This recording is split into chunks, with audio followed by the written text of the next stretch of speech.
Hi friends, ഇന്ന് നമുക്ക് തട്ടിക്കൂട്ടൊരു Oreo cake ഉണ്ടാക്കാം. ഇന്ന് അനുവിന് ഭയങ്കരമായിട്ട് കേക്ക് തിന്നണമെന്ന് പറഞ്ഞു. അപ്പോൾ നമ്മൾ കടയിൽ പോയി നോക്കിയപ്പോൾ കേക്കില്ല അവിടെ. അപ്പോൾ നമ്മൾ വിചാരിച്ചു എന്നാൽ പിന്നെ നമുക്ക് തന്നെ വീട്ടിലൊന്ന് ഉണ്ടാക്കി നോക്കാം. ഇത് ഞങ്ങൾ ഫസ്റ്റ് കേക്കാട്ടോ വീട്ടിലുണ്ടാക്കുന്നത്. അപ്പോൾ നമുക്കിതിനാകെ വേണ്ടത് കുറച്ച് ഓറിയോ, ബിസ്ക്കറ്റ്, പിന്നെ പാല്, ബേക്കിംഗ് സോഡ, കുറച്ച് നട്ട്സ്, അത്ര മാത്രമേ ഞങ്ങൾ എടുത്തിട്ടുള്ളൂ. അപ്പോൾ ഫസ്റ്റ് ഞങ്ങൾ ബിസ്ക്കറ്റിന്ന് ക്രീം മാറ്റി പിന്നെ അത് പൊടിച്ചെടുത്തു. അതിലേക്ക് കുറച്ച് ബേക്കിംഗ് സോഡ ഇട്ടു. എന്നിട്ട് നല്ലപോലെ മിക്സാക്കി. അത് കഴിഞ്ഞിട്ട് അതിനകത്തേക്ക് കുറച്ച് ഇത് ഞങ്ങൾ ബോയിൽ ചെയ്ത മിൽക്കാണ്. ബോയിൽ ചെയ്ത മിൽക്ക് അത് തണുപ്പിച്ചിട്ട് അതിനകത്തേക്ക് ഒഴിച്ചതാണ്. അത് ഒഴിച്ചു. എന്നിട്ട് നല്ലപോലെ വീണ്ടും മിക്സാക്കി കഴിഞ്ഞിട്ട് ഞങ്ങൾ ആ ക്രീം, അതായത് ബിസ്ക്കറ്റിൻ്റെ ഉള്ളിലുള്ള ക്രീം നമ്മൾ അതിനകത്തേക്ക് ഇട്ടു. അത് കുറച്ച് അലിപ്പിച്ച് മെൽറ്റ് ചെയ്തിട്ട് ഇടുന്നതായിരുന്നു നല്ലത്. ഇത് കട്ടയായിട്ട് കിടക്കുന്നുണ്ട്.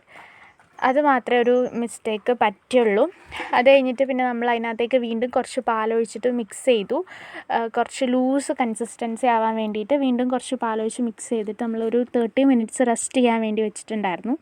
അത് കഴിഞ്ഞ് നമ്മൾ കയ്യിൽ മറ്റേ മോൾഡ്, അതായത് ഇത് ബേക്ക് ചെയ്യുന്ന സാധനമൊന്നും ഇല്ലാത്തതുകൊണ്ട് നമ്മളൊരു പാത്രത്തിൽ കുറച്ച് എണ്ണ തൂത്തിട്ട് അതിലേക്ക് ഇതൊഴിച്ചു.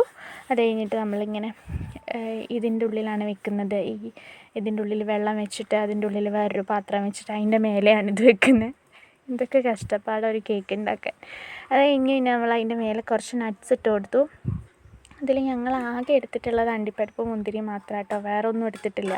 അപ്പോൾ അതിട്ട് കൊടുത്തിട്ട് പിന്നെ കുറച്ച് ടൈം എടുത്തു കേട്ടോ. ഇത് കുക്ക് ചെയ്തെടുക്കാൻ വേണ്ടിയിട്ട് കുറച്ചധികം ടൈം എടുത്തിട്ടുണ്ടായിരുന്നു. പിന്നെ നമുക്ക് ഈ ഒരു പാത്രം, ഞങ്ങൾ ഈ വെച്ച പാത്രം ശരിയല്ലാത്തതുകൊണ്ട് പിന്നെ ഞങ്ങൾ പാത്രം മാറ്റി വെച്ചു. അടിയിലിരിക്കുന്നത് കേട്ടോ, ക്രീം ഒഴിച്ച് ഇത് ഫില്ല് ചെയ്ത പാത്രമല്ല, അടിയിലിരിക്കുന്ന പാത്രം ഞങ്ങൾ മാറ്റി.